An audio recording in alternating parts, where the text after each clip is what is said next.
পদ্মা সেতু হয়ে নতুন রুটে ট্রেন চলাচল শুরু হয়েছে। ভোর ৬টায় খুলনা রেল স্টেশন থেকে যাত্রা করে সকাল 10:30টায় ঢাকায় পৌঁছায় জাহানাবাদ এক্সপ্রেস। এর আগে শুধু ফরিদপুর হয়ে চললেও এবারই প্রথম নতুন রুটে নড়াইল হয়ে আসলো এক্সপ্রেস ট্রেনটি।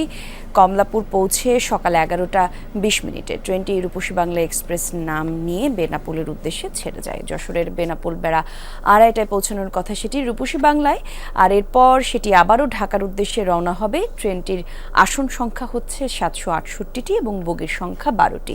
নতুন রুটের যাত্রীরা সার্বিক ব্যবস্থাপনা এবং ভাড়া নিয়ে সন্তুষ্ট প্রকাশ করেছেন। অনেক আগের থেকে ট্রেন জার্নি আমার কাছে খুবই ভালো লাগে।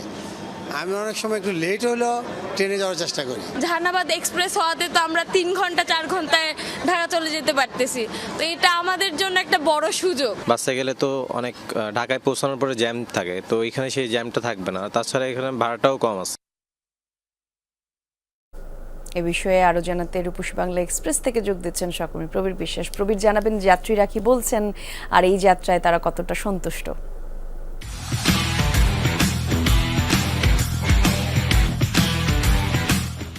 তার আগে কলি আপনাকে বলি যে রূপসী বাংলায় এটি কিন্তু ঢাকা থেকে বেনাপোলগামী পদ্মা সেতু হয়ে প্রথম ট্রেন, যেটি ছেড়েছে 11:20 যদিও ছাড়ার কথা ছিল এটি 11:15। প্রথম দিন দেখে একটি বিরতি নিয়ে ছেড়েছে এবং এখানে প্রচুর যাত্রী রয়েছে দেখতে পাচ্ছেন, কারণ ট্রেন ভর্তি কম বেশি যাত্রী রয়েছে।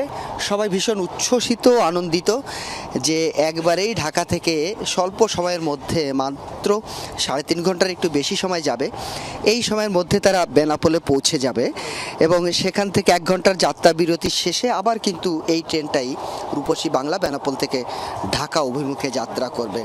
এবং এই ট্রেনে মোট আসন সংখ্যা একই রকম 768টি, যার ভিতর শোভন চেয়ার 40টি, এসি চেয়ার 320, শোভন চেয়ার 400টি, এসি চেয়ার 320টি এবং এসি সিট রয়েছে আরও 48টি। এবং ভাড়া যেটি নির্ধারণ করেছে রেলওয়ে কর্তৃপক্ষ সেটি হচ্ছে শোভন চেয়ারের 455 টাকা, এসি চেয়ারের 755 টাকা এবং 905 টাকা। তবে এর প্রত্যেকটির সঙ্গে 15% করে ভ্যাট যুক্ত হবে।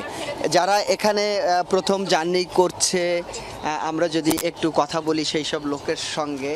আপনি তো প্রথম যাচ্ছেন বেনাপোলে, কেমন লাগছে? জি, অনেক ভালো লাগছে।